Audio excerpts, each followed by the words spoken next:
Bonjour à tous, c'est Ophélie Cuinet, capitaine de l'équipe de Dijon, et on va revenir ensemble sur la 16e journée de la D1 Arkema. On va revenir sur le match qui opposait Dijon à Fleury ce week-end. Match qui s'est soldé par une victoire dijonnaise 3-1. La première mi-temps a été plutôt à l'avantage de Fleury, même si les deux équipes ont réussi à se procurer des situations sérieuses.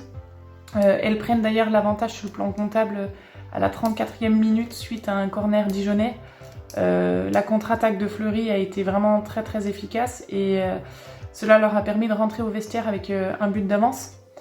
La deuxième mi-temps a été tout autre par contre. On a joué beaucoup plus haut, on a été plus agressif dans les duels, récupéré plus de ballons et du coup c'est Dijon qui s'est procuré le plus d'occasions, ce qui a permis d'égaliser à la 67e minute par Désiré Oparanozzi.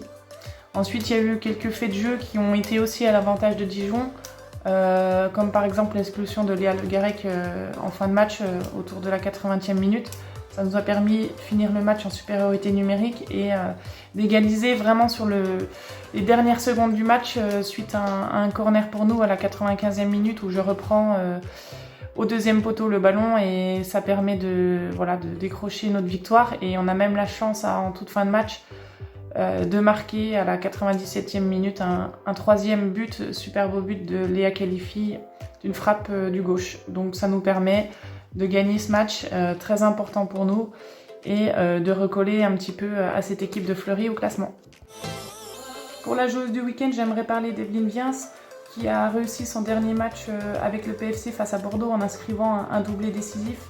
La Canadienne prêtée par Sky Blue va donc repartir aux États-Unis et termine sa première saison en France en D1 Arkema avec 11 buts sur 14 matchs joués.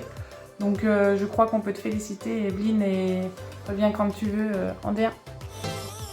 Alors la bonne opération du week-end selon moi c'est le Stade de Reims qui remporte un match hyper important dans la course au maintien. Les Rémoises ont dominé Soyaux 4-0 avec un doublé notamment de l'attaquante Mélissa Gomez qui porte aujourd'hui son nombre de buts à 9 réalisations. Les joueuses d'Amandine Miguel ont enfoncé le clou en deuxième mi-temps après l'expulsion de Laura Bourgoin en marquant par l'intermédiaire de Melissa Herrera et Kessia Bussy.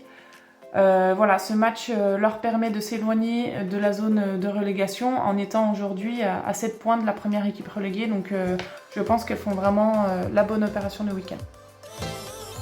Le choc de la 16e journée entre l'OL et le PSG a été reporté pour cause de cas Covid côté parisien. Il faudra donc attendre un peu pour savoir qui devrait être champion cette saison. A noter la belle victoire de Montpellier au Havre. Les Montpelliéraines renouent avec le succès après une série de 5 matchs sans victoire, donc j'imagine que cette victoire les fait respirer.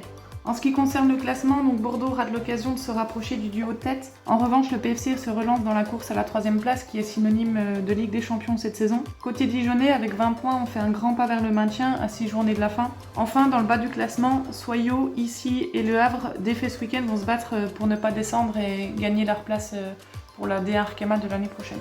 Voilà, c'est terminé. J'espère que ça vous a plu. Prenez soin de vous et on se donne rendez-vous pour la 17e journée de la D1 Arkema.